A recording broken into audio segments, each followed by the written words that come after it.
Fucking cold, holy shit.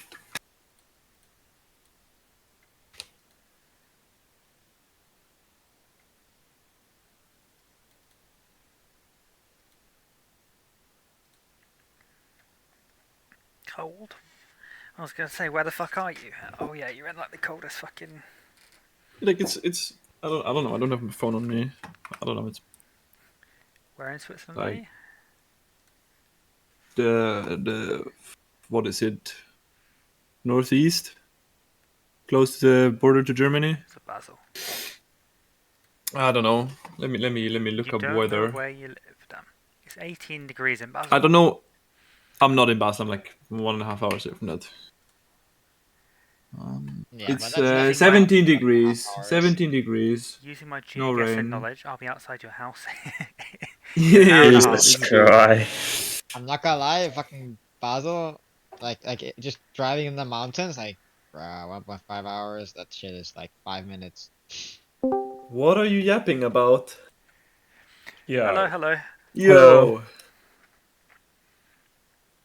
Anyone need any Matchmaster tips while I'm here as well? Because I think Oh hell yeah. yeah. I'm undefeated though, so like Hello. I don't know who needs tips.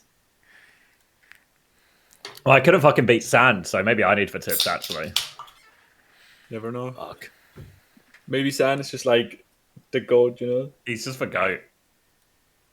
Made me laugh when someone said at the start that I was the only Twitch channel streaming it as well. Really? Yeah. Oh. I don't know. I mean, all these stream elements things are such like they're such nonsense. Like I don't understand how it's worthwhile for them. Yo, how are you endorsement level 5? That's just a nice guy, mate. Quick Just play a nice warrior. guy. I've not played Quick Play in ages, but I've just like I got it from Quick Play and then I've just like camped it essentially. All right, do you want to start? Which one was it? The Route 66 was more of like the proper one, and then the Esperanza was just the sort of Moira comp, really. Yeah. Okay. All right, we'll try and keep it respectful because the replays still love to crash. After what, like 2 months? Yeah, it's better, but it's not. It's not perfect. So what I actually want to do is I want to show you the attack first, which is actually going to be an outrageous gamble. Okay. That's actually crazy. All right, we'll just fast forward now. You know, like we'll take the money, take the win, and then slow it down.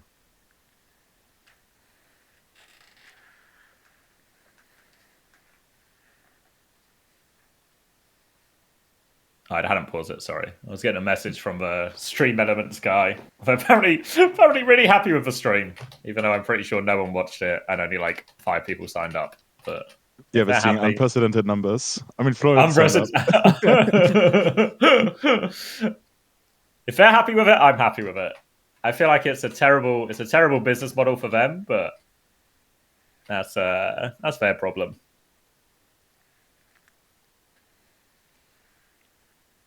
Oh, is this where I hit the shot? Is this where I hit the shot? The one time. I don't think so. Is this where I hit the shot as well? No, it's Dorado, Maybe it is. No, I don't No, think Dorado. so. No, was it? I don't know. I think. Oh no, this is where I fucking troll. Brilliant. Yeah. All right. So the reason I want to show you the attack first is because the attack actually goes pretty well. So I just want to sort of show you that because what we really want to do is replicate a lot of what happened on the attack. I think in general, this comp. Wait, can you guys see my pen? Yeah. Okay, cool. So in general, when we're against this type of comp, really the big difference is the Kiri Lucio, I think, more than the Diva, even though the Diva we have to kind of factor in. But I think what it means is if we're in like a classic dive situation where you have your backline and then say their Diva's on you, and then at the same time our Winston Tracer are on their backline, like the Kiri Lucio, this is good for us. If we're in a backline trade situation, our Anna Briggs should have a better chance at living versus their dive, and our Winston Tracer should have a better chance at killing, and vice versa. What we don't want is situations where it just sort of gets like everyone grouped up, basically. If they're like 5-man on top of us, then it's much harder for our comp. So we want to try and create this distance, essentially, where we can. And the easiest way for us to do that is really behind our Winston timing. So I think on the attack, we actually do a pretty good job. Again, there's no one else to worry about, so I think Sojin is the right priority. So we're going to be like really active. We're going to get on this. I think if anything, we could actually be more aggressive on this timing. Like I think we should have confidence that if our Winston is going to go mark for Sojin, then like our Brig should feel pretty happy to swing on the Diva. We can even threaten like I don't know where we are right now, but like threaten nade and sleep. I don't know. I want to press rewind, but I feel like it's too much of a gamble. But like we should feel pretty confident to like walk into this Diva, clear this Diva. Obviously, like respect for Genji and stuff, etc. But we want to at least chunk the Diva. Even if we can't demech, we want to chunk the Diva. We should feel pretty confident to do this because if we swing this corner, we don't have to worry about nade. We don't have to worry about Sojin rail because our Winston's marking it, and we want all this damage. And they can't really clear our Winston, you know, like we force a slide back, but our Winston can sort of occupy it for a bit. And we kind of get some damage on the Diva. I think we might even actually get the demech eventually. But we just wanted a bit more on that timing. And I think, to be fair, they're going to then struggle to heal up the Diva. We're going to get the demech for kind of free. And then everything should be pretty straightforward from that. So on that timing, would you want everybody, including the Ana Brig, to walk around the corner to fuck up the Diva? Yeah, I think like as long as like our Winston is on the Sojin, I think we can really go for it. Like I think we want it to be like Brig swinging on the Diva. I think we want to threaten sleep or something. Because I think especially as soon as, because obviously you got to work around the Matrix, but as soon as we start swinging and our Sojin's holding rail, eventually there's going to be a timing where the Diva drops her Matrix or she just takes enough HP that she has to fly back. And then there's a really big sort of like sleep opportunity here. Okay. So I think, yeah, really aggressive. Like it's like if they have like, because I think they swap to Ana Brig on third, so then it becomes like it's slightly different because we have to respect nade a lot more. But I think really want to clear that. Like in back in London, we would call this like a 4-1 basically, where it's like our Winston goes and just zones their backline, and then the four of us want to be really active. If we can't go on the Diva, it doesn't really matter if we're like exactly all on the Diva, but as long as we're all doing something, right? Yeah. So like in that situation, we could go on the Diva, but if it was walk on the Genji or something, that's also really reasonable. Okay, so then this one, I think the Diva's going to fly to point. I think again here we do actually in many ways want to recreate the same thing. So I think our decision to bubble on point here is like it works out okay, and the Diva just kind of dies through the pressure. But I think again, I would have preferred like right now or something. There's just like our nade timing, our Winston's diving or something, and again our Brig Sojin can be quite aggressive.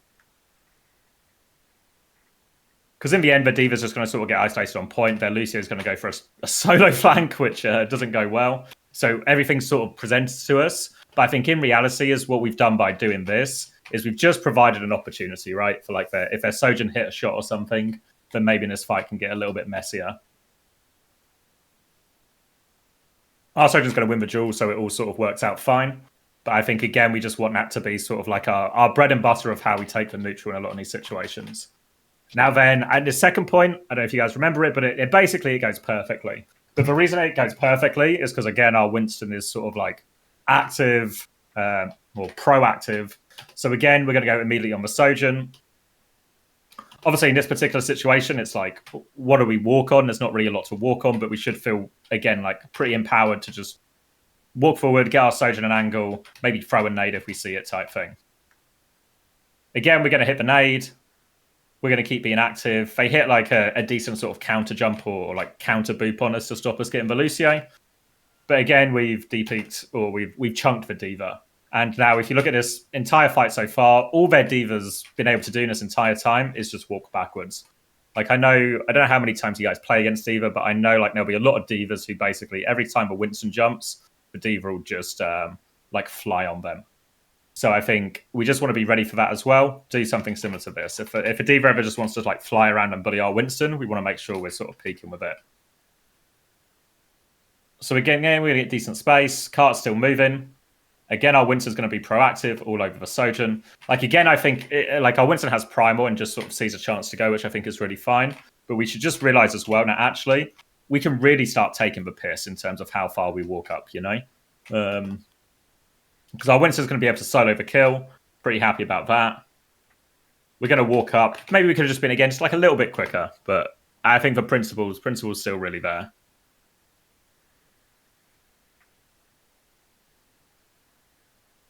Then we're bubbling up the choke again. We're going to sort of catch for Lucio. Again, you see how this whole second point, they're always reacting to us, right? They're trying to follow our Winston around. But like if I look at this from, say, our Sojourn's point of view, I don't know if anyone's even shot at you so far in this second point, right? Same with our Anna. Like all they've been is just back foot, back foot, back foot. We've just been able to walk up. Cart's not stopped moving. Yeah, you can see like this is like a good example, right? Of like they're so busy responding to our Winston, our Brig can actually just start taking the piss and almost walking into their face. We're going to nano her for it. We get the late D-Mech. Everything's feeling really good. We're going to go clear out this tracer. We're going to set up on the other side. Again, I think the setup's good.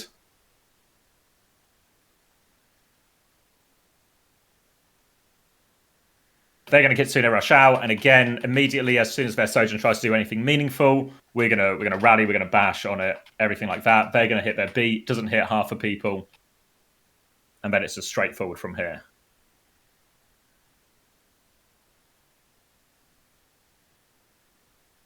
So I think really the reason I'm showing you this first is I think this should be the blueprint for how you play it in a lot more situations.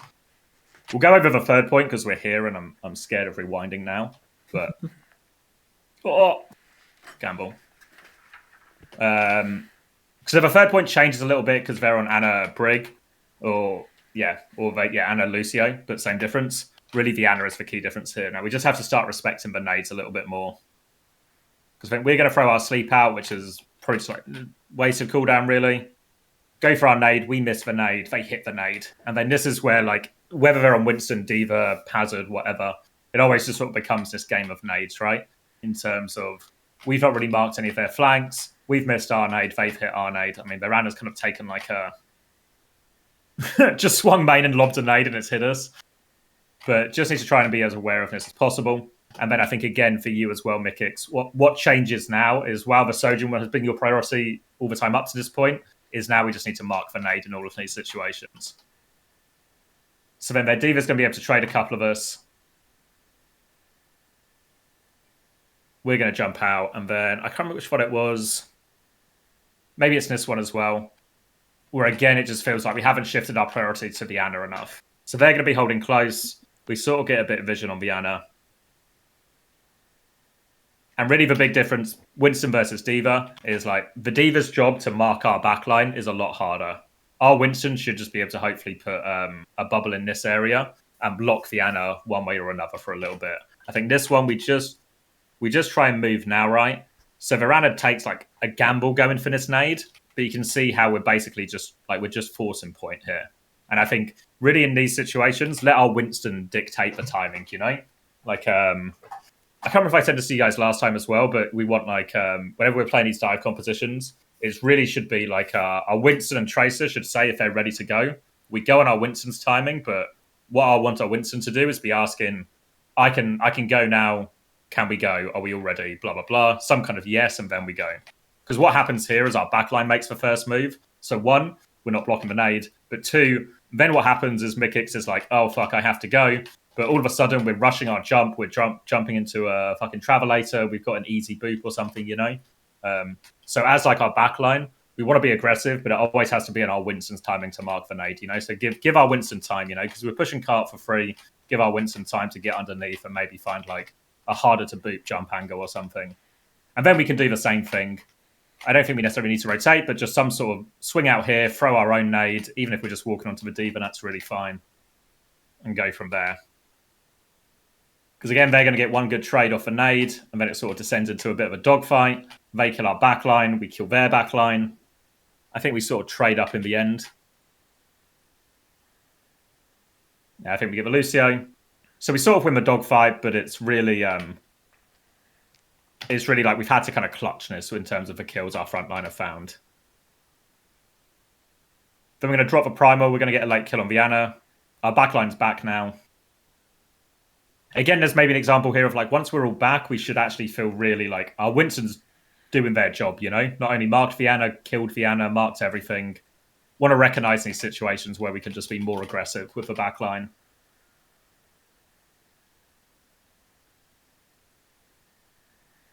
So we're going to get forced back a little bit. Really fine. We get the late DMEC. And again, how you notice in a lot of these situations, actually, even though we're a dive comp, a lot of the kills we're actually finding, our first kills, are all this D.Va. Because her ability to stay is just worse than our Winston. Okay, then this one, nicely timed, right? Our Winston's going to go. We're on the Sojourn. We're on Vienna. We're going to go with Overclock. We get an immediate kill. We're going to come help our backline out. We deal with everything. And then it should be straightforward. If you guys remember this one, we nearly lose this impossible clutch. Because here, again, I just want to point out what we're doing here is we've already got them, like, cart close enough. Now, they have to touch the point, right? Otherwise, we just win by default. But what we're going to do then is we're going to take our ult. We're going to jump these people, like, for the squishier targets, leave their tank to anchor point. We're going to kill all of these people. We kill the Lucio as well. Everything's looking really perfect. Then we'll turn our attention to the tank. Just want to be careful, Nat. Like, even though this seems like such a fucking improbable situation that they can win, they can actually get so close to winning it. So we just want to make sure that we're aware of the respawns. And there's this point here, probably mostly for you, Mikix. But as soon as these respawns start coming out, again, we're just marking Vienna, marking whatever it is. Because in the end, the Tracer gets an improbable amount of touches. We miss our bash. They get the nano off. They get the beat off. But we're all just sort of trying to shoot this one target. But actually, at this point, it's back to like a 5v4. Still in our favor, but we're just sort of missing this opportunity, you know? Whereas if we were just on this back line, maybe the beat doesn't catch the Tracer on point, stuff like this. And I think we do close it out eventually, but it just becomes way scarier than it maybe should have been. But again, the way we eventually get the kills is Mikix zones them back in spawn, separates for Sojourn, kills all these people, and then again we kill everyone else. Then we can come back to point. And then eventually we actually get it. So does that all make sense? And then I'll show you guys. So when do you want to do a 4-1 split rather than going for like a hard 3-2-1 dive? I think most of the time when you're playing into the Kiri Lucio, like I think when you're playing this and a Brig Mirror, there's more merit for your Tracer or your Genji or whatever hero it is playing like alongside your Winston for the actual dive. I think versus Kiri Lucio, I think you can just 4-1 a lot of the time. Okay. I think what's probably also true is when we're on attack on like escort, hybrid, etc., or even push when we need to move the payload. I think it's more reasonable as well that we just send our Winston to zone. I think for our for our DPS, so for you, Florin, really like a lot of the decision making comes down to you. It's one of those where if you go with our Winston and then you're nearing the dive, it's probably always decent value, but you don't need to force it, right? Like if you think of this first point attack when we're swinging this corner and our Winston's going to jump up here, and I think you're on Tracer. Like, there's not always great ways for you to like maybe you can roll out from here or something, you know. But if you just want to like blink behind the D.Va, start shooting the D.Va in the back, I think this is also really fine. It's like if you can get the setup to go, then feels more reasonable, and maybe there'll be a few more timings on defense here that we're looking at where it's actually more possible for you to set up just because you get like I think you play like here the first fight or something, you know. And it's just like better starting positions for you to set up and go on. So it's like, if it's near and you can go with our Winston, never really hate it. But we should also always be quite happy to 4-1 as well. I have a question as well. Yeah. So on the inside, on the last point, we were kind of surprised by the Ana swap. We probably saw that they were swapping, but how much do we actually have to respect like the unknown swap? Like they implemented this new system where you can see what they swap to. Like how much do we actually need to respect that and play around it? I mean, it's just, I wouldn't like, you know, like if I got a third point, I wouldn't say like, don't hold forward or something until you like still just hold forward. Just try and be aware of it. Like as soon as we come like, I'm going to muddle, sorry, I did these for a few teams, so I can't remember exactly what I've said to what. But I think in certain matchups, there's always like these really key cooldowns. And as soon as they have Ana on the field, the nade is the most important one. So all of a sudden, if they make some kind of swap like that, that is like, it's a super important hero and it changes the matchup. then those are the ones we got to be ready for. But like sometimes you won't see it, you don't scout it in time, blah blah blah blah blah. You just want to make sure that as soon as you've seen that Anna, or you find out the hard way because she nades you just walking down main or something, that it just doesn't happen the second time or doesn't happen again, you know? Okay. And sorry, one more question about blocking the nade. I talked to Chris about this, funnily enough, but he was telling me the importance of it, and ever since I've been kind of struggling because most of the time when I do block the nade, my Ana still gets hit. Do I like try to communicate like that the Ana stays like on one side so I can block like the other side, or is there any like tech I could, or is that too? I don't know if there's tech. I think it's more your Anna's job. I think you just want to be like, what's maybe like some good examples. You know, like when they were doing this retake or something, right? And their backline was walking up here. I think you guys are gonna have to do this retake as well. But then we all know there's like the nade spot, right? Like this is just this is gonna be a rough spot to walk through. So I think a lot of the time for our Anna just need to be really care in these situations. Like, so if we're retaking this, and we know they have Anna or something, then what I'd really want is like our Briggs Sojourn can walk up, because our Briggs Sojourn both have the ability to dodge nade or block nade or something. And then you just hang back for a second. And then what you want to, your walk up timing essentially for our Anna is based around our Winston marking their nade. And like, this is what you want to aim for. It's like easier said than done in a lot of these situations, you know, because these are quite like small timing windows. But I think really like, compared to like how we held here or something, where you're just this like a couple of steps back from our Briggs Sojourn, I think these are kind of like, especially when we're retaking space into good nade spots, this is the kind of formation we want a little bit, you know? Then once our Winston makes their move and is hopefully on their Anna, that's when you should feel a little bit more, okay, now I can just walk forward and start find my own nade timing, something like this. Yeah, that makes golden, sense. thank you.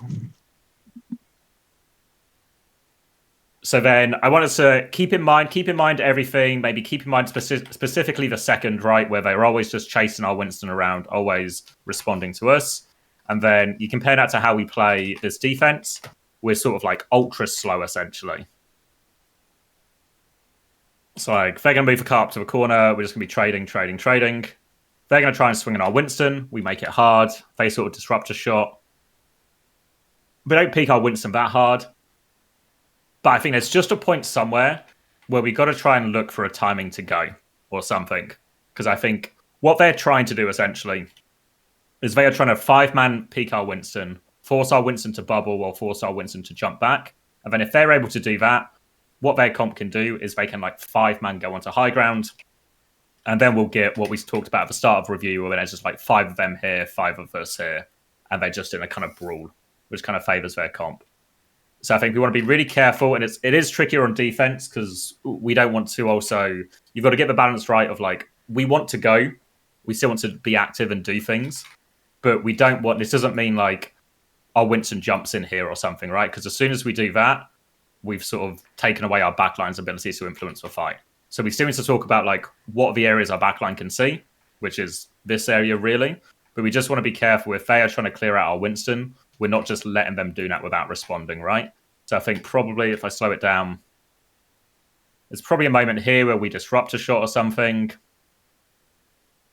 Just like somewhere before this, before our Winston gets too chunked, well, I just want us to find a timing. It doesn't necessarily need to even be a jump in, but maybe like if we either jump these people on high ground, drop a bubble, or even just like put the bubble behind the diva and chunk the diva, right? And then all of a sudden, if our Genji's putting pressure on here, or we swing with our overclock, all of a sudden, if we start putting this health and this damage on the diva, then all of a sudden, at some point for our Anna, like there's a sort of point when this diva's like, use Matrix, scared, backing off, and there's maybe a timing for us to be like more aggressive or something.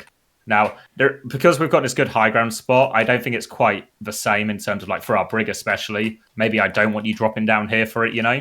But we should at least be like walking up, giving our Sojourn a really powerful angle. And if best case, we can walk up, we can find a nade onto a high value target, and maybe our Winston or our Genji find something. Or worst case, we just walk forward, we put a bunch of damage on the diva, they have to reset around the corner, we get to reset, and we can do the same again next fight. Because I think, because we're sort of playing it so slow,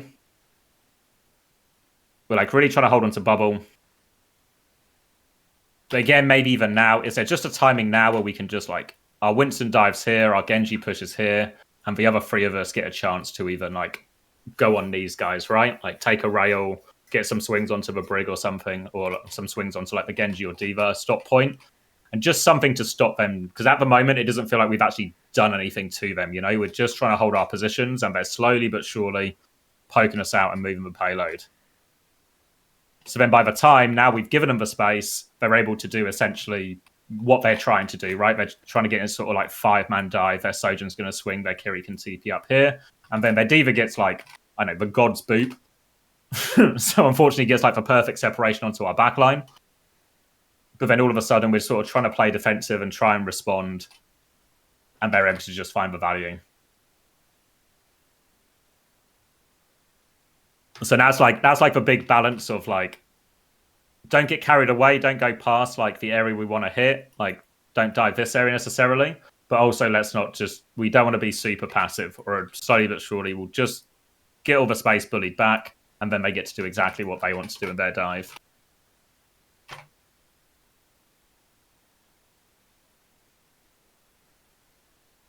So then again, this is probably like maybe it's just after this. Because there's a bit here where I think we're going to have our bubble force. Like we get the Genji out, maybe we're a bit unlucky not to get the kill. Then we just want to be careful. Like in this situation here, we end up walking into all of them. And then what's going to happen is we're going to be forced to bubble, I think, in a second. Or we're going to be forced to back jump and bubble. And then now all of a sudden, we've missed our timing for pressure as well, right? Like all of a sudden, they've now got a clear opening with our bubble being used. They're going to break our bubble. Then they're going to go forward. I think to be fair, we actually make the right move in the sense that like everyone just takes a couple of steps back because we realize we're behind on like our key cooldowns. So we still kind of get a bit of like the formation we want, you know, where we're kind of in like an opportunity to either like 4-1 or that's the wrong number, 3-2 or something. So we're trying to make the map. I guess like the simplest way to think about it is like they want the map to be small. So it's just like a 5v5 fight. We want the map to be big, so there's like 2 separate fights. So again, like when we realize our Winston has to play defensive or doesn't have their cooldowns, the fact that we take a bit of a step back and we make the map big again is good. So then they're going to dive in. Again, we're sort of low on cooldowns, but we have the ults to get us out. But you can see again how now that because we've managed to sort of get this formation out of a difficult situation, it's really hard for their comp, even with Kitsune Rush, to actually meaningfully take the fight. Then they're going to hit an Ajax for good measure. And we'll hit the sleep and everything sort of stabilizes. And then...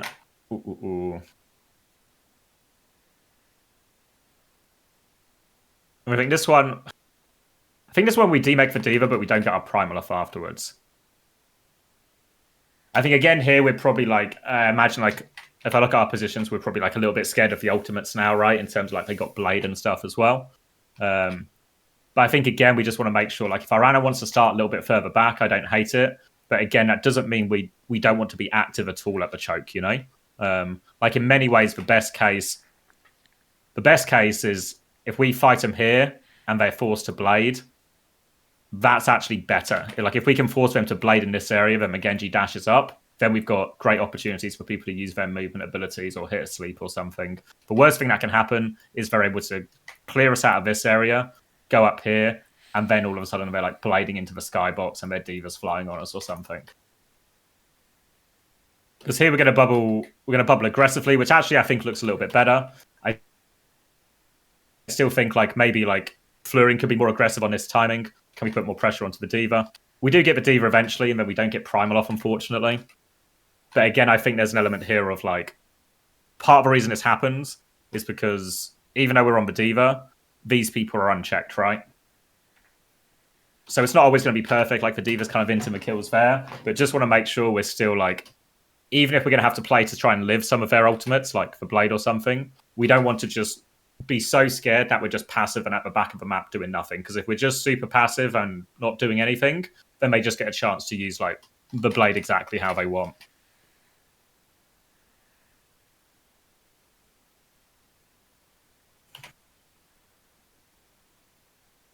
So So then this fight really hurts because then we have to do the retake. And now all of a sudden, you know, we talk about us wanting to make the map big, then wanting to make the map small. Now they get to stuff us at a choke. I mean, fuck, it's really hard for us to make the map big in this scenario, you know? We kind of just have to just try and retake different doors and then hope maybe our ults can find some value. So I think really this is like a very difficult retake. We have to touch with Primal. Maybe we could have changed the split slightly differently. I think like if we're doing this, I think I'd be quite willing to split backline just because it's going to be a hard fight no matter what, right? So like because we're retaking, don't be afraid to take some risks. Like maybe if someone is here with blue slime and our Genji Ana go the other way, maybe there's an opportunity for one of our DPS ults to try and find some value. But in reality, this is like a really hard fight.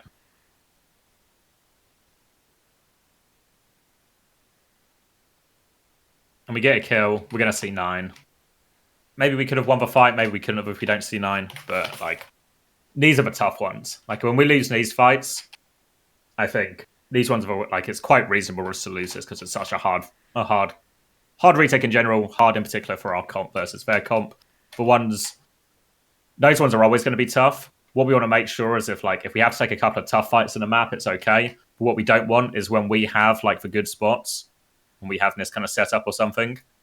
These are the ones that we don't want to lose for free, you know? They either need to use like load of their ultimates for it or either they use a load of ultimates for it or it's just really hard for them. Because there will be some of the fights where they can just get like snowball positions that are just hard.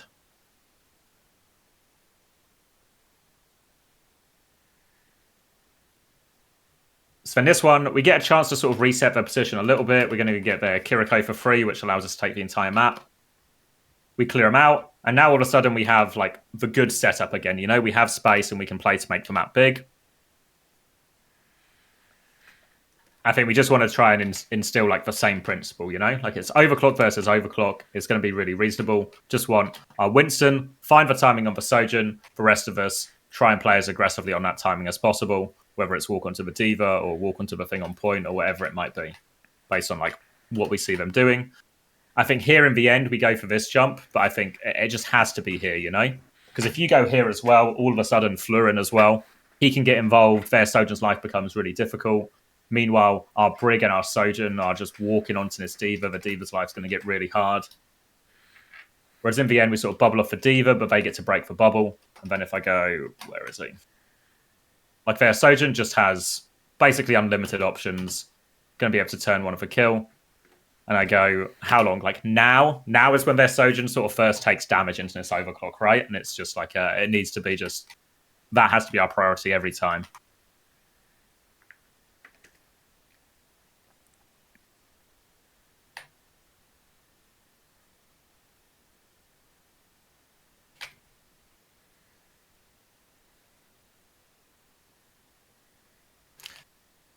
And then again, because we sort of lose the fight where we have good position, we now have to do like the really tricky retake. I think maybe we've got like a lot of time here. I don't know if we can do something where we either just take like all of us or at least most of us out here or something. Like a Rana Briggs swing out here. Like obviously they can still do the same play where they try and stuff the choke with Kitsune Rush.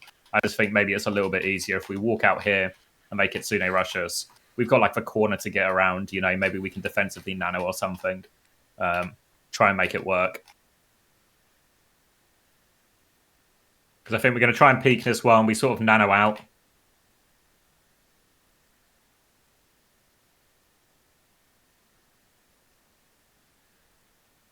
I don't know if in reality, like the defensive nano was here because we're kind of just like, I don't know what you guys, like what you see from your point of view, but it feels like a little, like we're just kind of nano in blind essentially to try and get some of the space. But I think we can probably get away with doing the same thing. Try and fight for this high ground. And then we just nano, whether we nano our Brig or our Sojourn or whoever it is. Then maybe gives us a chance in this situation. Like it's still hard.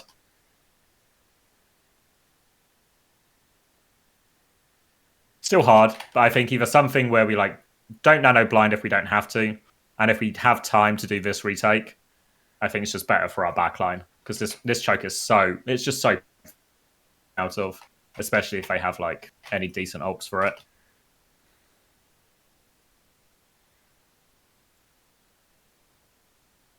And then don't quite find the trade.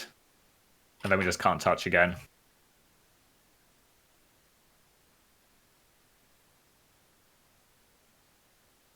Fair, and I think maybe it's after this fight. At a certain point, they swap Ram.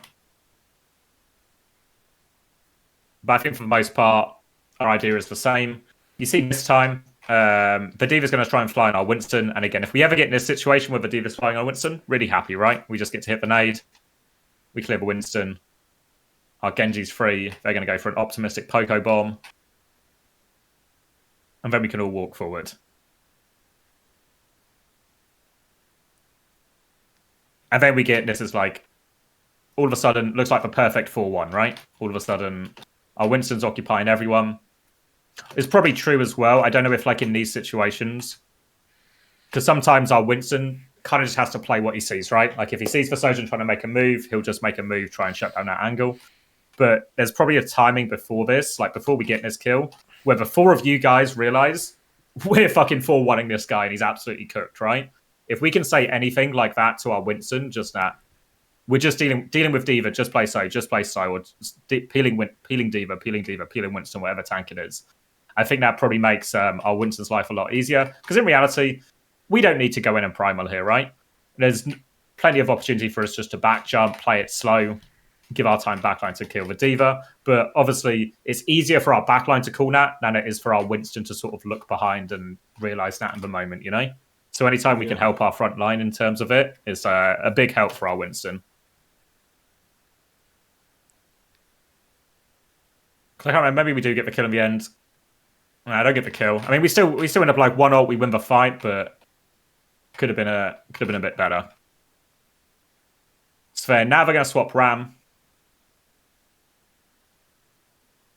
Doesn't change hugely how we want to play in a lot of these situations, but maybe gives like our Brig a little bit more freedom. We can just leave our Ana in like this anchor spot and everyone else can be quite aggressive. Again, I'd sort of maybe consider some of these things as like, if you look like where our Ana and our Sojourn are, really this is the channel they can hit stuff in. So as soon as we sort of go round this corner, we just sort of put ourselves like in a situation where if I go on our Ana's POV, ability to help is a little bit rough, right? Like, well, not just a little bit rough, a little bit non-existent. Like our Sojourn can walk up a bit, but even then, you know, you're sort of basically just taking a 2v5 at this point. And we kind of find decent value out of it. We find a couple of kills, but because they get trades, I think they're going to kill our Genji as well. Yeah. It's really just like, yeah. And this is kind of what I was talking about on first point. This is like the other end. You know, like on this first one, we're too passive, right? And we just keep slowly getting bullied back and we all end up on top of each other. Ooh. And then this one is we have the good setup, but now we go too far the other way, right? We're sort of like diving out of line of sight of our back line. So it's just that's the skill really, you know, and that's like the hard bit of making sure we don't give them space, but make sure we're not also just baited into pushing outside of our back line.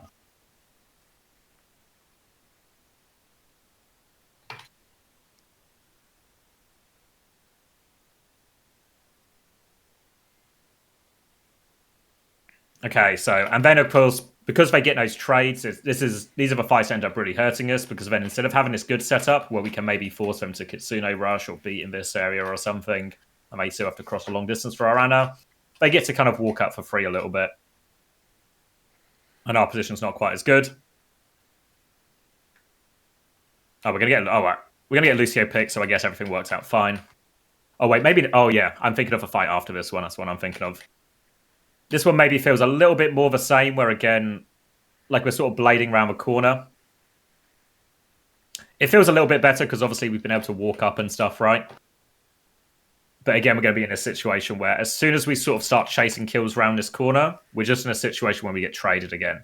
And even though we don't really lose the fight, right? We've used 1 ult, etc., we're probably just too far on the other scale.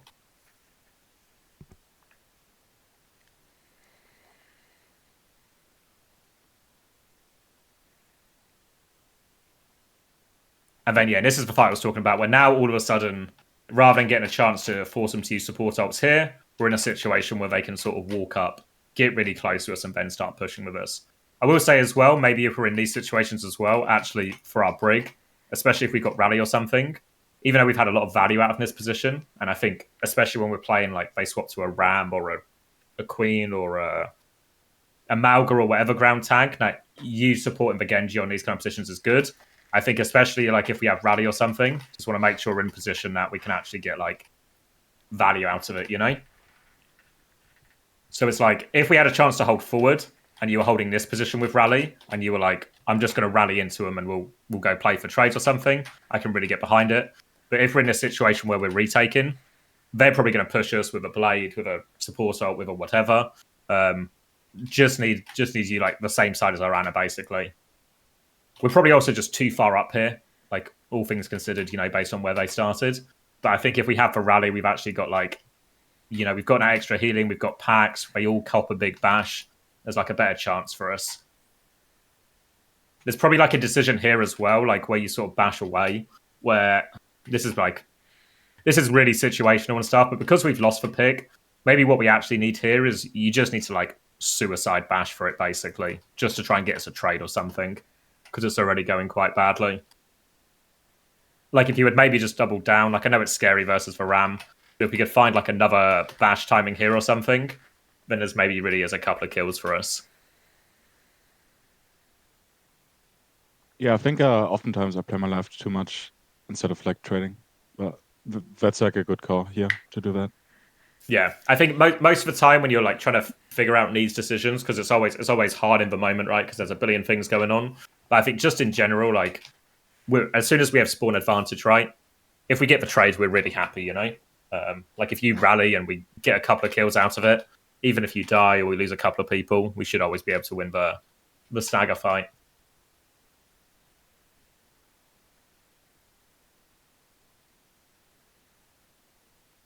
And then again, we're going to try and overclock out.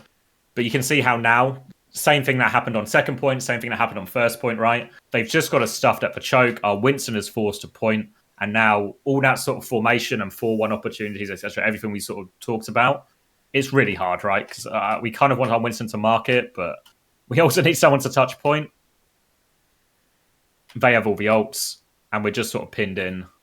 They pop the annihilation and just like, it's so fucking hard for us, really. And obviously, these are the situations where their comp is better than our comp, like once it's all in this confined area. So there's only so much we can do once we're in those situations. We can just sort of try and play for our flanks, try and get a bit of value out of our ults. But it's just... these ones are going to be the hard fights. If we lose the hard fights, then fuck, we lose the hard fights, you know? But let's not lose the easy fights or lose the fights that favour our comp, you know? Give the best value out of it we can. Does that all make sense? Any questions? It seems pretty clear to me. All right, then.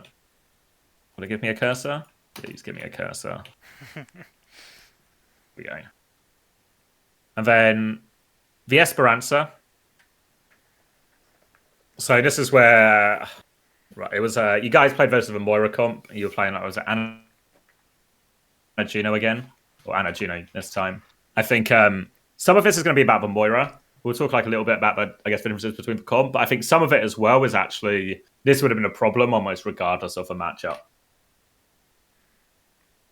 So I think in general, it's actually kind of some of the same ideas, because again, we're going to be playing an Anna, and they're going to be playing the Moira. So some of the same principles we talked about, whereas like if they end up just 5 people on top of us in like a really small area, then fuck, our Anna's going to be in a real danger zone. Their Moira is actually just going to be getting crazy value, etc., etc. Whereas if, again, we can make the map sort of big, our Anna's up here, the Ram trade's happening here, our Anna has the freedom to use her cooldowns, this all feels a little bit better for us. And I think what that means as well, I guess there's a few things. One is the way we can win this frontline trade is if our Anna gets involved in it more, you know?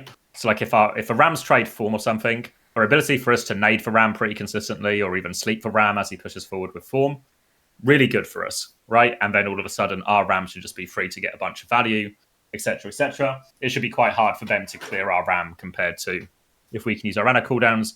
But what we need to do, because there's 2 ways they can play the comp, right? They can either just play for this like 5-man group and they'll do some fucking rotations and try and walk on to us, etc., etc.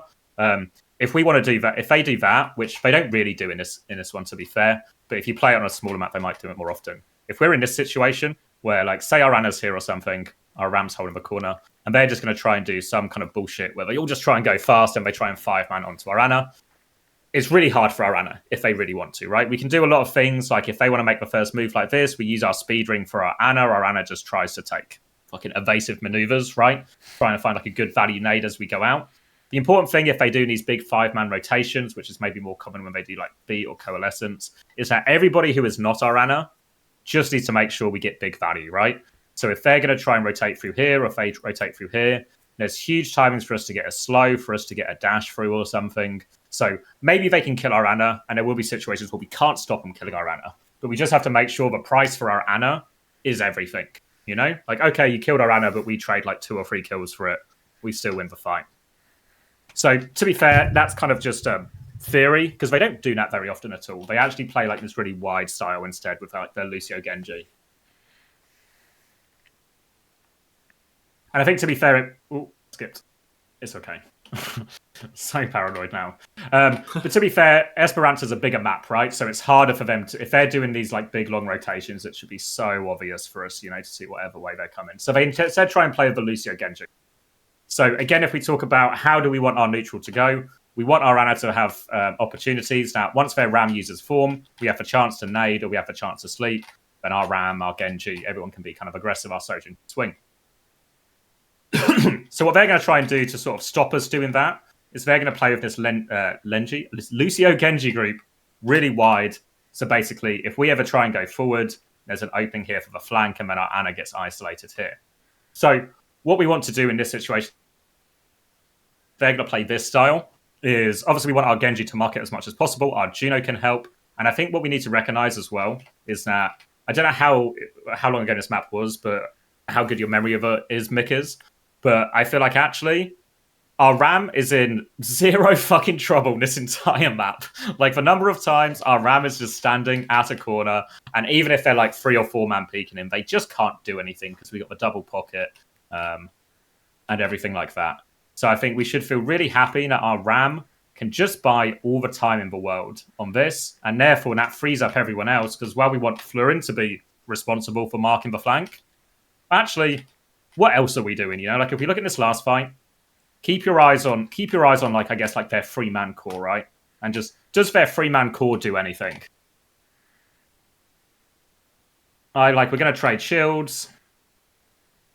We're going to go for a form timing. We're going to speed ring them. We're able to bully back their Moira. And right now, actually, our Ram is just 1v3 in them, basically, right? Because he has full support. He's going to scare him away. Like, we're actually taking... Like, he's actually just 1v3ing because he's got the pocket, and our Sojin, they can't do anything, this 3-man core, when they play in this style. And part of the reason they can't do anything is because this is a really long flank for their Lucio Genji. So we just want to make sure that when it's in these situations, all of a sudden, because we actually hit a nade on these guys as well. Now, I think especially for our Juno, but also for you, Slime, is that if they're just doing this and they're playing from this flank, really don't be afraid to just farm a rail in main and then just go 2v1 these or 3v2 these guys or whatever it is, you know? Like, don't be afraid to not just...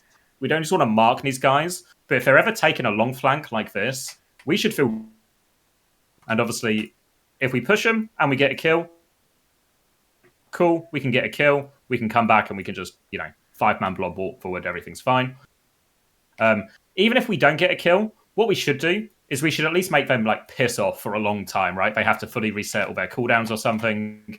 And then all of a sudden, if they have to fully reset their cooldowns, that's when we can, again, like, we can look for our form timing. And again, if we keep this Genji off our Ana, all of a sudden, our Ana doesn't have to worry about self-nading or sleeping a Genji or anything like this. Whenever we trade forms, there's the chance for the sleep, there's the chance for the nade, and we can just win in main. And I think these are the kind of situations we want to set up with, right? So it's like, firstly, identify the formation. Is there 5 scary people all looking ready to just amp speed on us? If so, then play wide, play to trade our Ana if they try and push her. If they're doing this split position, let's make sure we're really talking about, like, oh, they've sent 2 people on the flank. Well, we can send 3 people on the flank, right? Because they can't really do anything in main. And obviously, Mikic's job in this situation, if we're gonna commit everyone to here, just play slow. Just take as little resources as you can. You know, try and deny the Sojourn as best you can. Throw a slow at her, put your shield up, etc. But don't make any crazy moves. You know, because eventually what happens is we actually win the front line by an absolute mile. We put some pressure onto this Genji, but eventually what's going to happen is they're going to try and push back. The Genji's going to come through. I mean, look, like he's right there, you know? Like, let's go get him. I like. Like, I don't even know what cooldowns he has now. I like Yeah. your idea, but when we went go over on. this with our coach, he basically said send Anna Soj far left, and that should solve the problem. But yeah, thoughts. Like, flip this way, essentially. Yeah. Yeah, I mean, I think in general, like, if you can't mark the angle, right, just moving the Anna away is fine. But I think in this case, like, they're actually just there for the killing, you know? Yeah. Like, I feel like they're so close. I think the big sort of decision, or the difference between, like, whether you can or can't is how big, if, like, I draw a gap, like, how big is this split between them, you know? Like, let's say if they were doing something a little bit different where they just had like their Ram Moira here or something, maybe their Sojourn here, and then their Lucio Genji was just here, right? All of a sudden, this isn't a big split at all, right? Even if they move up to like this corner. Like, if we go and try and hard push this Lucio Genji, all that happens is the Lucio and Genji might take a couple of steps back, but then all of them get to push us, right? Yeah. I think the key thing here about why we should feel happy to fight them is if we go fight these guys, what does their Ram do to us, you know? Like, he can try and walk through everything to come get involved, but it's like a long way for him to come. So I think that's like why in this situation, I think these guys are really fightable because they're separate enough, essentially. If they're just playing like a small angle where like basically if we push them, their Ram and Moira and whatever can push us, then I think it's reasonable enough we can just either keep playing it slow or just, you know, like lean this way instead if their Lucio Genji are here in this hypothetical. But I think anytime they're like really split like this, I think we should feel really happy to like go bully them a lot. Gotcha.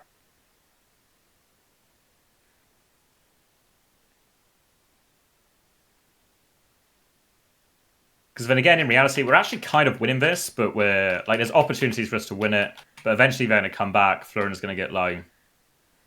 We're going to be forced to back up.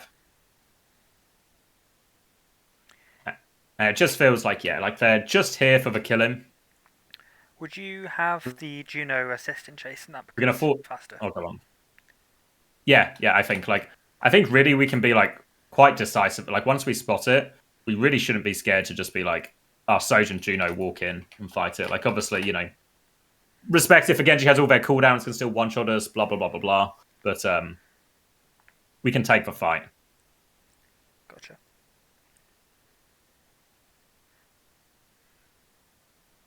Because again, now all of a sudden, like we're just going to leave them unmarked for a second. They're going to get the 1v1 opportunity. They come in, they get the kill. So like maybe we could have marked it better, etc. But I think again, similarly, like I think there's always this problem in Overwatch sometimes where like you can play reactive, and even like what I'm describing here is a bit reactive to like what they do. But it's always you still want to be what's the word I'm looking for? You still want initiative, even if you're playing like the slower style.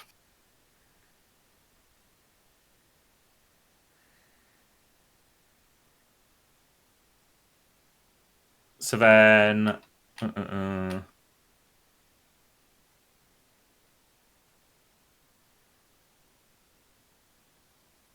yeah, we're going to come back. Again, I think we're going to hit a rail around the corner, which always feels nice. Again, I think I'd be like more eyes on this Genji as well, just in terms of like how we're marking it. Again, even if it's just like our pocketed Sojourn walking in or forcing the trade or something, like Arana actually gets good value. The Ram's going to try and swing. We're going to hit the sleep. But like somehow, some way, they've actually still managed to get rid of a rewind. This. So I feel like maybe if this retake, like I know we sort of want pressure on the Sojourn here, but I think, again, just eyes on this Genji. Like in reality, it should be quite hard for their Ram to find real value here, you know? Like I think if our Ram Juno just play this angle, like our Ram goes to point, our Juno's got a bit of a pocket, can always like fly here. And then like our Rana, Sojourn, maybe even our Genji come, and and we just sort of walk in and clear this space, I think that will feel a little bit better.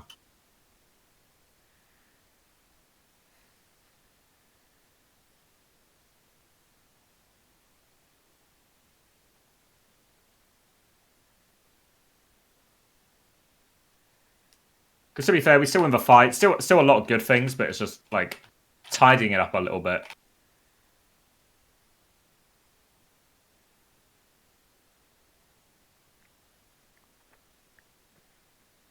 Okay, then this fight. This fight we get ourselves, or maybe I think it's the one we Ray in it. So we get the Genji out, and then now all of a sudden we need to in the ult version of a fight. I think there's a few situations we have to be really scared of, right? In the same way, like the coalescence for beat, all of a sudden their ability to kill our Ana is extremely high, right? But I think we should also still respect that actually with the nano boost, like a nano ram, a nano blade, a ray blade, something like this, is we can maybe leave our Ana just in a safe spot, but our combos beat their combos, right? Like if they beat blade, we've still got a really great chance to win that, you know? We've got Annihilation, we've got like, when we have all our ultimates, our ults are better than their ultimates. So I think in reality, we should be not scared to take these ult trades. We don't always have to use them like reactively. Like I think we realize they're close enough, we shouldn't be afraid to just Ray Blade onto them and push here. Because if they're going to get both ults off, we end up sort of raying in like an awkward spot, because I feel like you get a way of going back. If it's just a point here, once we get the Genji out, and we just sort of realize they're here, like I think we shouldn't be afraid to make the first move, you know? Like obviously we still have to respect maybe their Genji's going to come and blade, etc., but I think shouldn't be afraid to make the first move and just push them.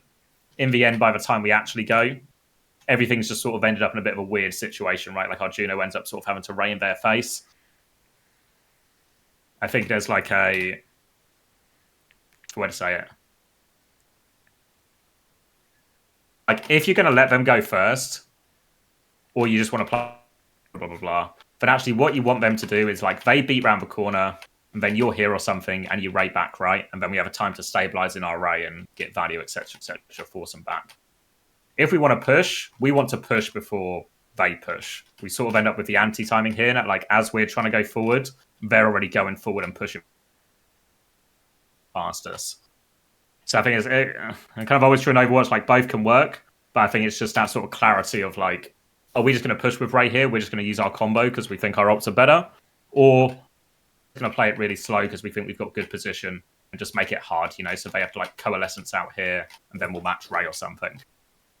So I think it's just more a decision about where we take the fight than anything else. And if we're playing like faster or slower. Because then in the end, we're going to pop all of our ults, and this whole ult trade just feels like really messy as a result. They're going to pop Annihilation for no good reason, which is kind of them.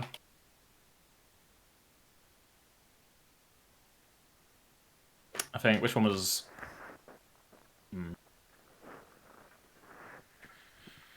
So here we're going to jump out. Again, I think like here in this, probably like your position I want to change the most, Fluid, just in terms of like, because our Ana Juno will just win us the game, essentially. Like if they take the frontline trade, you can really just play to neutralize Genji a lot of the time. So I think worry less about the touch or coming around here in these situations, and just can you walk into Genji? Can you just stop Genji playing the game?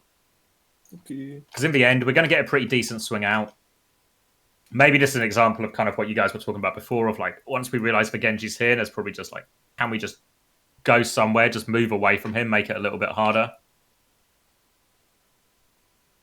But in reality, this Genji is also just solo flanking, right? Whether they have Blade or not, we could have put more pressure, force a deflect, force something else out beforehand.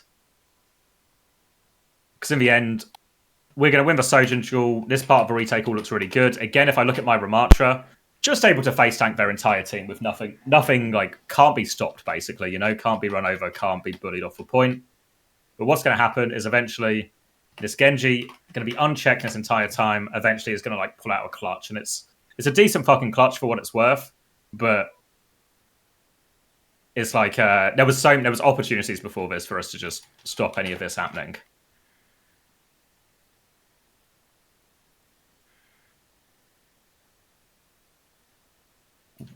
Then this one is probably going to be like maybe a bit more of a reasonable example. We're going to sort of come out here.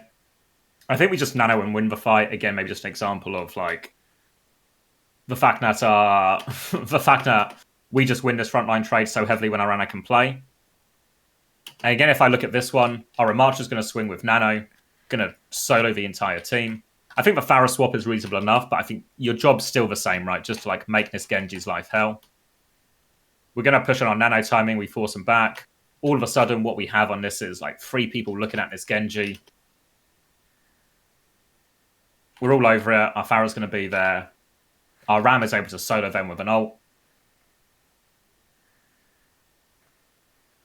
And again, I think it's probably like some of what we talked about on Route 66 as well, where just like when we're able to take the initiative, it actually makes Arana's chance of living easier. This one here, I think we just have Arana rotate up as well. And then this is just like similar to this one here. It should just be, we should be happy for our Ram to camp for choke, whichever choke it might be. Take the fight, use the annihilation if they have to, and our backline can just sort of play opposite, play for the nade timing. I think here, because our Arana is the one who ends up on point, this is kind of more where all the problem happens. Because now all of a sudden, we're going to get caught rotating here. The slow is going to hit, the coalescence is going to hit, the Genji is going to flank, and our backline just has like no hope. So I think just, yeah, even if we just start like either, where is it? Like Ram and are up here or something, maybe our Juno can push point. Because I feel like actually our Pharah is so good in these situations, like above these rooftops, we actually want our Pharah there. And then like if the Juno gets pressured, at least the Juno's got like a better chance to like can just fly up to this high ground or something with them. I mean, if they try and come out this choke with coalescence or something, then our Ram can stuff them with annihilation, our Pharah will be doing damage, and our Arana can always just sort of like drop off the high ground and play in this wall or something, you know? If they really keep pushing, you can keep running and just try and play your life. And then just wait for our Ram and Pharah to get value. So even if they kill our Arana maybe because they have coalescence, our Pharah Ram will get like all the value. If that makes sense. Okay. Yeah, I think the thing to think about is like if they're going to come out of choke, we should actually feel like our Ram can hold in these positions really, really comfortably. I think we do it on one of the other, maybe it's like the one after this, we do it with Barrage or something. Yeah. I think I And I think if we, yeah, and then if we had like Nat set up here or something a bit more similar. And again, like if we had this forward hold and they do like this one that they did, then all of a sudden we can actually just leave our Ana high ground right, and we just can just play objective. Our Ram can go meet him on like this corner or this corner or something, and we can just again sort of try and create like a bit of a longer space. Okay, so this one's maybe a little bit of a mess in terms of like where we actually choose to fight because the payloads maybe move more than we expected.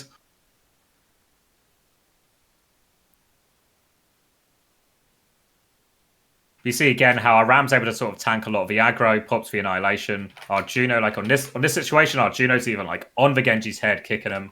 And I think we just want like we get the same kind of setup, right? Where all of a sudden this time the Genji's in front of us, we have eyes, we've got the damage. I think we drop our Ram, which is maybe like a bit unfortunate, but the damage is done. Oh, There it is. One too many. Fuck. I was having such a good run with it as well.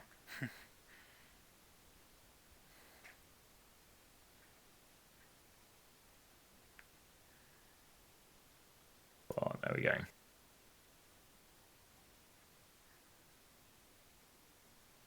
wait, you can play Matchmasters on the PC? Yeah, it's like there's like an emulator, so I can play the mobile games. Stream Elements want me to play. I see.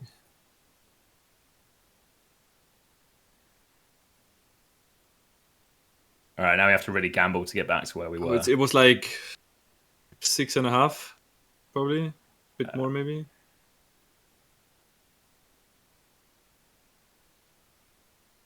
Okay, I think that was right. Yeah, that was for one. No, just- no. Wait. No, I had Yeah. I have barrage. It's one fight too early. Yeah, it's all right. I'll just 2x it out of respect for not getting reset again.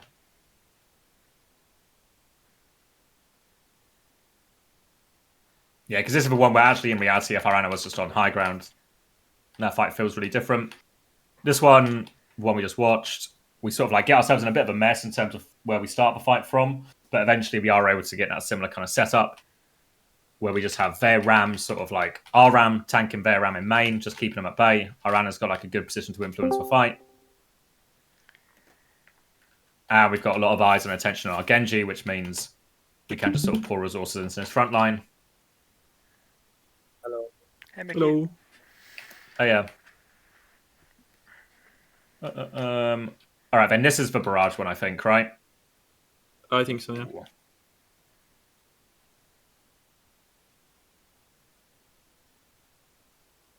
So again, this time, I think we could have had the Anna here as well, but I don't hate it if we're just going to play super far back because again, we can still kind of do the same thing.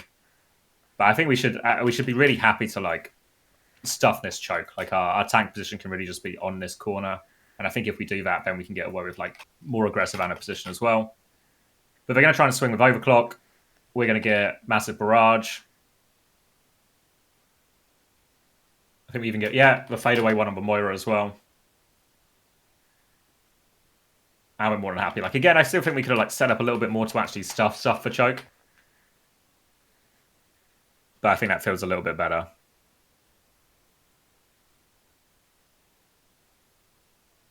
All right, so we're going to get checkpoint.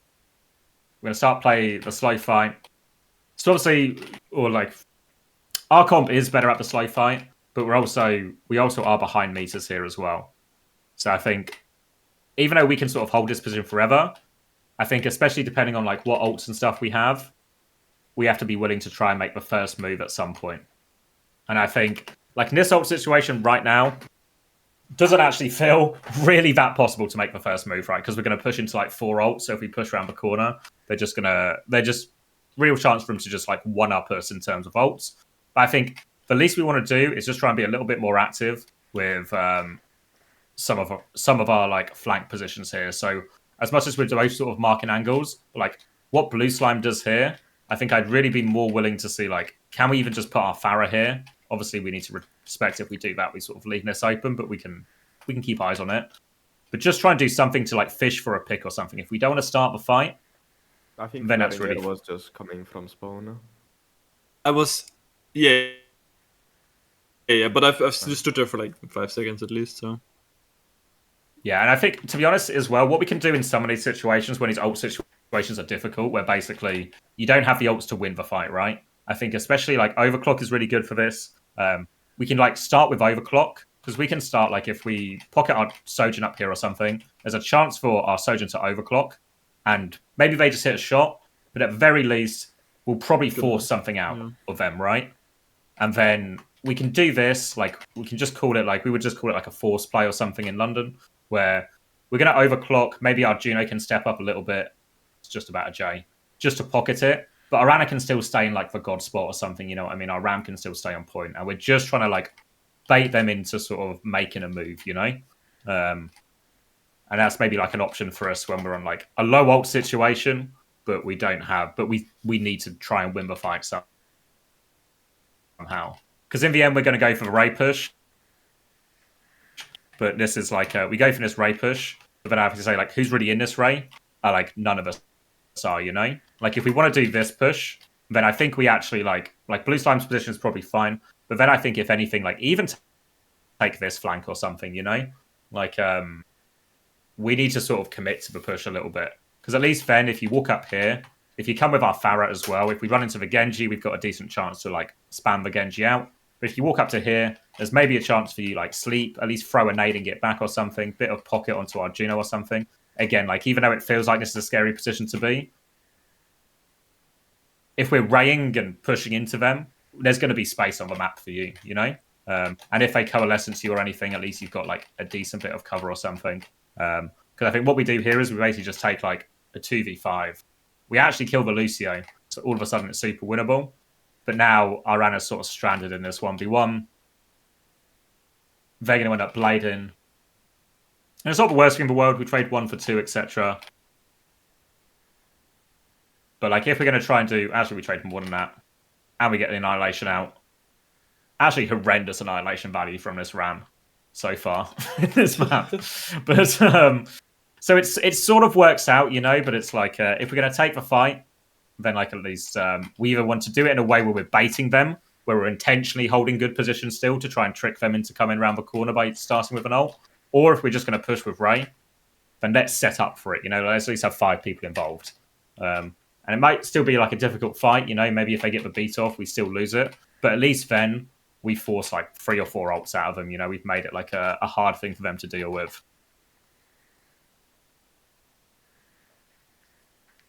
Then the Genji's going to try and sneak up on us. We find the Genji.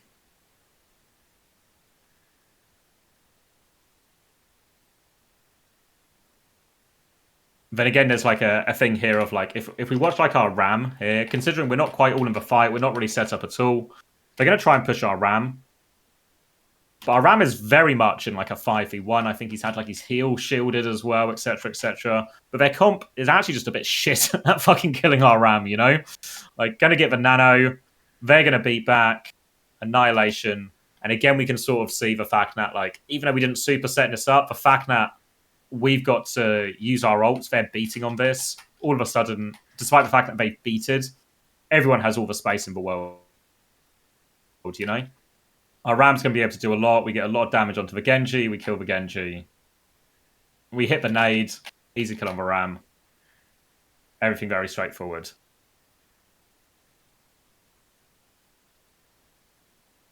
Okay, then this... Is it this one? Yeah, this is probably a good example where, like, same thing again, right? Like, we want to hold for good positions because it's better for our comp, but fuck, we actually need to go win the game, right? And our ults aren't quite as good for winning the game. You know, it's not like we have the Ray or the Nano to push. But I think, again, can we do something where we just take the push? Like, we have DPS ults still, you know? Like, if, again, like an overclock out here or an overclock out here, or maybe, like, a barrage out here or something, you know? Have our Ana take a flank, get involved. I mean, maybe even if, like, I don't know if we have time, but, like, the safer option might even be just to, like, walk this way. And then if all of a sudden we swing this corner with we just send the barrage and we like throw the nade at the same time our Ram walks for choke or something, and maybe even our Sojourn. I mean, we can even send both DPS, right? There's like a million options, but it's just if we have a difficult choke that we have to break and we don't really want to, like, normally we wouldn't want to take the push, but we have to make something work because we need to win this fight and there's no time on the clock, blah blah blah blah blah. Then do something a little bit creative, make use of these flanks, because I think eventually we just play it super slow. And play it super slow. They're going to get closer to their ults. Again, maybe even if we really don't say we don't have any ults or anything, can we just fish for a pick or something, you know, rather than just having Flurin sort of just solo ulted that guy. Or even if, like, not even just like, rather than just like holding this angle to mark this angle, can we try and overload it like we talked about in first fight, right? Can our Juno or Anna or someone even get involved? Because in reality, all Mikix needs is if Mikix holds his corner and there is one support looking at him, he'll just be okay, you know? Like, or he'll at least be okay long enough for us all to get back. It's really hard for him to punish that, because if they all walk onto Mikix and then we nade him or something, then actually they just can't, you know? So I think, again, especially for you, Blue Slime, I think for our Juno as well, like, can we be more active and fishing for a pick? Or can we just, fuck it, set up a full push, you know? Like, just try and rotate someone into a meaningful angle. We'll swing a couple of corners at the same place. Maybe we find something. Because again, we're going to sort of just keep playing it slow. Yeah, and in reality, they're also playing it slow. But what that means is we just have like infinite time, right? Like 100%, even though it feels like a long rotation, our Ana could have walked up here, or our Juno could have come up here or something, you know? And also, a lot of the time when you do this, all of a sudden, if our Ana just did like this rotation or something, all of a sudden we're actually more safe from the Genji in so many situations, just because we're not where the Genji expects us to be. Because we keep playing it slow, hit a rocket, and it's just like, when I'm watching this, I'm just sort of like gagging for us to do something, you know. Like, Blue Slime's going to start walking up a little bit in main. But eventually, what's going to happen is I think, going to Coalescence Blue Slime. I think they don't quite get the kill. But they're going to make this first move. Their Genji's actually managed to come on top left. I don't know exactly what happened. Or like, Yeah, I went to the left side. Oh, okay, yeah, I see. Then he was able to go there for free. Yeah, I think it's just like eventually they hit this Coalescence. We use the barrage, and really, it's this Lucio Genji that actually get the work done. Like inexplicably, this Genji survives the entire time. We nearly clutch by killing the Lucio, but it's bloody Genji. You can also see, like, considering there's like 3 or 4 of us fighting this Genji, again our ram has just been like not even alive, thriving, right? Like only just using form, everything's really fine, you know. Even though they coalesced on him, everything, right? So I think really just want to make sure, like, if that's the situation where we can just win the front line easily, so much opportunity for us to commit more bodies to the flank, or even commit to just push the flank with one of our ultimates or something. Because eventually this Genji's going to get the kills.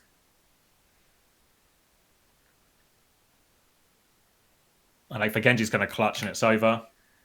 But like you see how like what was it like maybe 30 seconds? I'm gonna try just and nothing rewind. happened.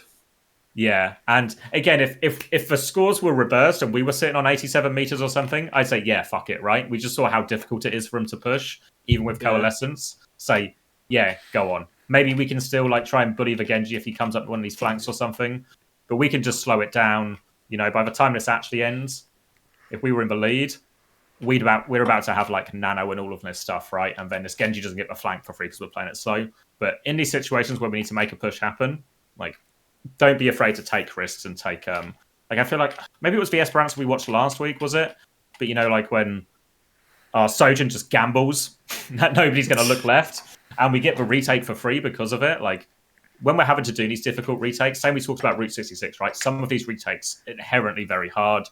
Need to be willing to take risks, you know, like because right here the game is in the balance. It's there for us to go and win, but we just wait. We don't take any action, and we just sort of hope we win. But yeah, hopefully it all makes sense. Again, I think the bigger things when playing versus Moira is just identify their formation. Really, don't be afraid to go like punish this side fight. Like it's sort of true in all Overwatch comps where people have these Lucio Genji, you know, like if the Lucio Genji's 2 split, there's always these opportunities to push them a little bit, or even quite a lot. Or if they're just 5-man brawling, we can just make our Ana a bit hard to kill and just make sure we trade any kind of push they have on her. And yeah, even when with a slower comp, I think this kind of is the same as the Route 66 defense we talked about, you know? Even though we're on defense, so in theory we can just play reactive, we can just play slower. Reactive and slower you need to find that balance where it doesn't just turn into passiveness or inaction and we do nothing and they get to do whatever they want. Yeah, that makes sense. It's definitely gonna Any questions? I'll go on. Not for me. I was going to say it's going to be definitely more confident going into tomorrow now. I have a question. Like, regardless of this game, when you were in London, right? And then I think it was in last season of Overwatch League. Like, you go into the Atlanta Arena, and I assumed they were like the better team, no? With like the fucking stacked ass Koreans, you know. Yeah, when you right, yeah. like when you have a game where you know like the enemy team has like 4 Overwatch League winners on their team, or just really hard expected to win, like how do you go there? Like you can't tell like you can't tell your players, oh yeah, you're gonna tracer gap fucking stalker, you know. Like how do you prepare? Like the nice thing, like honestly, like when we were in Overwatch League, we loved being the underdog team. Because if you are the underdog team, it doesn't fucking matter what happens, right? Like if you use that example, like if a London Spitfire lose to the Atlanta Reign in playoffs, who cares? Like is anyone going to say anything? Like, oh, I can't believe the London Spitfire didn't beat this fucking like all-star undefeated for half a year team, you know? So I think if you're the underdog team, you should really embrace the fact that there's no pressure. If you lose, that's the expected result. It's not going to feel that bad. It is what it is, right? You're going to come up against tough teams. Invariably, whatever level of Overwatch you're playing against. But what that means as well is because there's no pressure, Like all these things we talk about where we don't want to be like overly passive or overly. You ever heard the expression, and say like, oh, we don't want to show them too much respect, I think like I'm looking at Route 66 defense, and I was like, oh, we're awfully respectful here of like we're scared to make the first move. If we're the underdog, just play our game. Just play our game. There's no pressure. We should still take risks when it makes sense to take risks. Because all of a sudden, if something starts to go wrong, right? If something starts to go wrong for you guys, like, oh, okay, turns out they're really good. They're beating us on this. Oh, it doesn't matter. We can keep going. But all of a sudden, if stuff starts going wrong for them, they lose a map, everything like this, Like if you watch that London Spitfire versus Atlanta Rain, that first map, it was just a good map for us, right? It was just a good map. Everything went our favor. But by the time we got to Suravasa, we played these guys on Suravasa like a week and a half before, and they destroyed us. Yeah. It was actually it was like 5-0, 5-0. Like there were multiple points on that Suravasa, like in the scrim, where we didn't even touch for point on our retakes. Like we had a sim TB, we couldn't touch for fucking point versus these guys. They were so good. But by the time we get to that Suravasa, because they've lost a couple of maps, they're just gone. They're gone mentally, then all of a sudden it gets easier. So I think don't worry too much about like, are they good, blah, blah, blah, blah, blah. Just play your own game, Like the decisions you make in reality will be the same decisions you make against any team, right? You're just trying to make good decisions for what's happening in front of you and what the game state is. So just play your game. Don't feel too bad if things go wrong. Like if you're not the favourite to win, then you're not the favourite to win. It's them who has the pressure, not you guys. Okay. Checks out.